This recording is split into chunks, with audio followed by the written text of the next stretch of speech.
तो बिहार विधानसभा चुनाव को लेकर प्रचार प्रसार तो जोरों से चल रहा है और प्रचार के अब आखिरी 2 दिन बचे हैं। 4 तारीख यानी कल शाम को प्रचार प्रसार सब बंद हो जाएगा शाम को, और 6 नवंबर को होगी पहले फेज की वोटिंग। लेकिन उससे पहले बिहार के इस चुनावी दंगल में आरोप प्रत्यारोप का दौर दिन पर दिन और तेज होता जा रहा है। पीएम मोदी ने भोजपुर में रैली की और इस दौरान आरजेडी और कांग्रेस को जमकर घेरा। सीधे तौर पर आरजेडी ने कांग्रेस की कनपट्टी पर कट्टा रखकर सीएम पद की दावेदारी ले ली, ये आरोप लगाया। अब उसके बाद बिहार की सियासत और गर्मा गई है। राहुल गांधी ने पीएम मोदी के बयानों पर पलटवार करते हुए कहा कि 56 इंच की छाती वाले डरपोक हैं। उधर तेजस्वी यादव ने पीएम मोदी को महाजंगल राज नहीं दिखता क्या, ये सवाल उठाए। तो ऐसे में सवाल ये कि तेजस्वी के खिलाफ मुद्दा नहीं, इसलिए जंगल राज ही सही। आज इसी मुद्दे पर चर्चा करेंगे। साथ ही बात होगी 43 मिनट में 15 बार मुद्दों के अलावा भाषण में सिर्फ क्यों जंगल और कट्टा राज। चर्चा के लिए मेरे साथ वरिष्ठ सहयोगी और साथ ही सहयोगी जो है ग्राउंड जीरो से जुड़ गए हैं। राजनीतिक मेहमान भी सब चर्चा का हिस्सा बन रहे हैं। परिचय आगे कराऊंगी, लेकिन पहले पीएम मोदी और उनके सहयोगियों ने क्या कुछ कहा, किस तरह से गठबंधन की राजनीति पर सवाल उठाए और उस पर विपक्षी प्रतिक्रिया, दोनों सुने।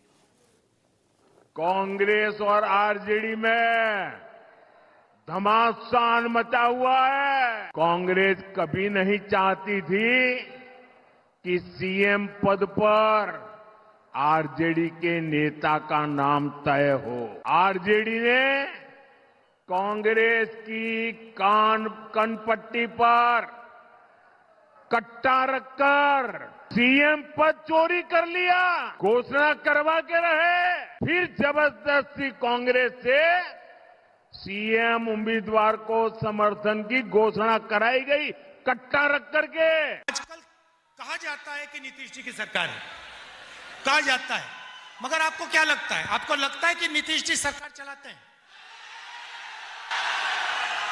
मैं आपको बताता हूं, नीतीश जी सरकार नहीं चलाते। नीतीश जी के 3-4 साइड में 3-4 ब्यूरोक्रेट हैं, वो सरकार चलाते हैं। आप लोगों के बीच एक मौका तेजस्वी को चाहिए, एक मौका मिलेगा।